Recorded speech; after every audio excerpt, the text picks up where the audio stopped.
Hello and welcome back to Mark's Garden UK, where I'm just starting my next project. I've just finished the wildlife pond, and of course the wildlife pond is not going to have any fish in it because the fish might eat the eggs of the newts and the frogs and the toads that I want to encourage. So because I've got no fish in my wildlife pond, I've decided to create a goldfish pond. I do like goldfish in the garden.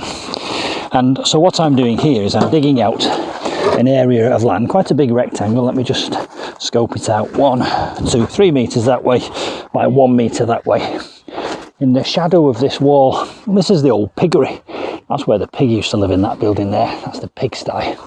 There's even a little archway, a door where the pig would have come out, and they would have thrown the slops, the pig, down here. So I'm going to dig down and I'm going to build a wall down there, underground wall, using breeze blocks, probably 2 deep. And I've got a load of these because a load were left in my garage when I moved in here, so that's reusing existing stuff. And I've also got this.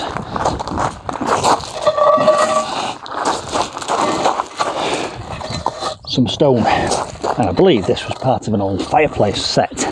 So I'm going to use these pieces of stone to cover up the breeze block at the top. So there's going to be 2 breeze blocks deep underground, and then that will be at ground level. And then in the middle of the water there's going to be a pedestal which is going to sit on top, and that is going to have a solar pump on it, and the pump will be on top of the piggery. And I can see now that the sun is bursting down on there. It's actually roasting hot, so that should quite easily power this solar pump on hot sunny days when it's needed most. So that will circulate and aerate the water. And then for aesthetics, I've got these 2 bronze storks. I've had these for 25 years. I got them from Bangkok and I actually carried them back in my suitcase, and I've always loved them and I've never found a use for them. Well, I've found a use for them now, because they are also going to be in here, and I'm going to build it up somehow so that they're just about at water level, and then I'll be able to plant some reeds and some marginals around them.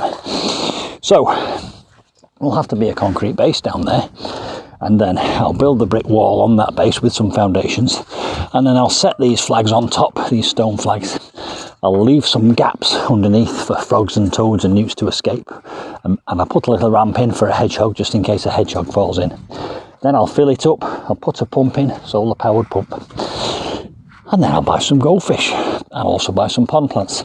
So that is my next big project. So there we go. Hope you find that interesting. It won't take anywhere near as long as my wildlife pond, which was a 6 metre wide, metre deep pond, which I dug by hand using this long handled Irish spade. This one is going to be quite a quick one. I will probably line the brickwork and the concrete slab with a pond liner, which I am going to buy from Pond Keeper, because Pond Keeper have been very supportive. And this is my long handled Irish spade. I bought this 18 months ago. I think it cost me about 20 quid. It's probably one of the most useful things I've ever bought. It's brilliant for digging, and if you want one of these, there's a link in the description box below this video. So don't forget, subscribe, hit the notifications bell, and follow this project through to completion. Hoping to have this finished in a month's time. So there we go, and I'll see you soon for some more goldfish pond adventures. Bye for now.